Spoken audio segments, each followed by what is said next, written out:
നമസ്കാരം എല്ലാവർക്കും പുതിയൊരു വീഡിയോയിലേക്ക് സ്വാഗതം.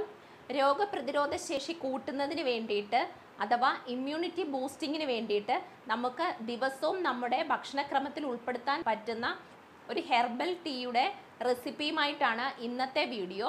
കുഞ്ഞുങ്ങൾക്ക് അതായത് 6 മാസത്തിന് മുകളിൽ പ്രായമുള്ള കുഞ്ഞുങ്ങൾക്ക് ഇമ്മ്യൂണിറ്റി ബൂസ്റ്റിങ്ങിന് വേണ്ടിയിട്ട് കൊടുക്കാവുന്നത് ഗോൾഡൻ മിൽക്ക് പ്രിപ്പറേഷനാണ്.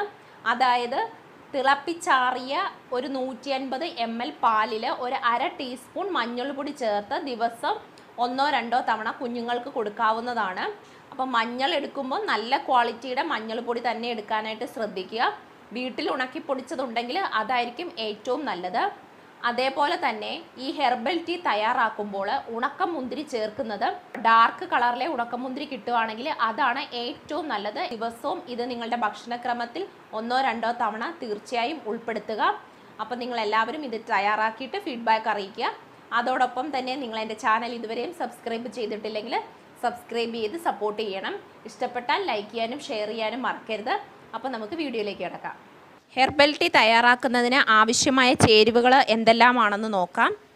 1/2 ടീസ്പൂൺ കുരുമുളക്, 1 ടീസ്പൂൺ ഉണക്കമുന്തിരി, തുളസിയില, ഒരു ചെറിയ കഷ്ണം ചുക്ക്, ഒരു ചെറിയ കഷ്ണം കറുവപ്പട്ട. പാൽ ചായയും തയ്യാറാക്കി കാണിക്കാം, കട്ടൻ ചായയും കാണിക്കാം. അപ്പോൾ രണ്ടിനും നമ്മൾ മധുരം കൊടുക്കാൻ വേണ്ടി എടുത്തിരിക്കുന്നത് ശർക്കരയാണ്. ഹെർബൽ ടീ തയ്യാറാക്കുമ്പം കഴിവതും പഞ്ചസാര ഉപയോഗിക്കാതിരിക്കുക. അപ്പോൾ ആദ്യം നമുക്ക് നമ്മുടെ ഈ ചേരുവകളെല്ലാം ജസ്റ്റ് നമ്മുടെ ഈ ചെറിയ ഉരലിൽ നമുക്കൊന്ന് ചതച്ചെടുക്കാം.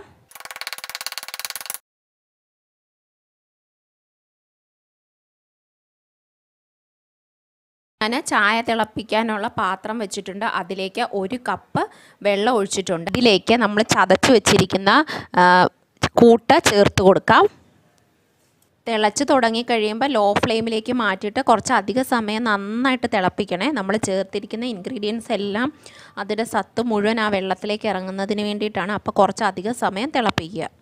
ഇത് നന്നായിട്ട് തിളച്ചിട്ടുണ്ട്. ഇനി നമുക്ക് അല്പം ചായപ്പൊടി ഇതിലേക്ക് ചേർത്ത് കൊടുക്കാം. കട്ടൻ ചായയിട്ട് കുടിക്കുന്നവർക്ക് ഇത് തിളച്ച് കഴിയുമ്പം ഊറ്റിയതിന് ശേഷം അതിലേക്ക് അല്പം നാരങ്ങാനീരും കൂടെ ചേർത്ത് കട്ടൻ ചായയായിട്ട് ഉപയോഗിക്കാം. ഇനി ഞാൻ പാൽ ചായയാണ് തയ്യാറാക്കുന്നത്. അതിന് വേണ്ടിയിട്ട് ഞാൻ 1 കപ്പ് പാൽ കൂടി അതിലേക്ക് ചേർത്ത് കൊടുക്കുകയാണ്. നമുക്കിത് അരിച്ച് എടുത്തതിന് ശേഷം മധുരത്തിന് ശർക്കരയും കൂടെ ചേർത്ത് നമുക്ക് ഉപയോഗിക്കാം. തിളയ്ക്കുന്ന സമയത്ത് തന്നെ ശർക്കര പാലിലേക്ക് ഇടരുത്. കാരണം നമ്മൾ ചുക്ക് ചേർത്തിട്ടുണ്ട്. അതായത് ഇഞ്ചി ഉണക്കിയതാണല്ലോ ചുക്ക്.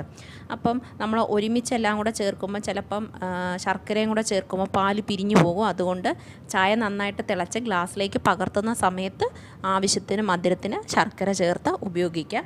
ഹെർബൽ ടീ കട്ടൻ ചായയും പാൽ ചായയും തയ്യാറായിട്ടുണ്ട്. കട്ടൻ ചായയിലേക്ക് നമുക്ക് ഒരല്പം ലെമൺ ജ്യൂസും കൂടെ ചേർത്ത് കൊടുക്കാം. അപ്പോൾ നിങ്ങളെല്ലാവരും ട്രൈ ചെയ്ത് നോക്കുക. ഇന്നത്തെ റെസിപ്പി എല്ലാവർക്കും ഇഷ്ടപ്പെട്ടെന്ന് വിചാരിക്കുന്നു. അപ്പോൾ വീണ്ടും നമുക്ക് അടുത്ത റെസിപ്പിയിലൂടെ കാണാം.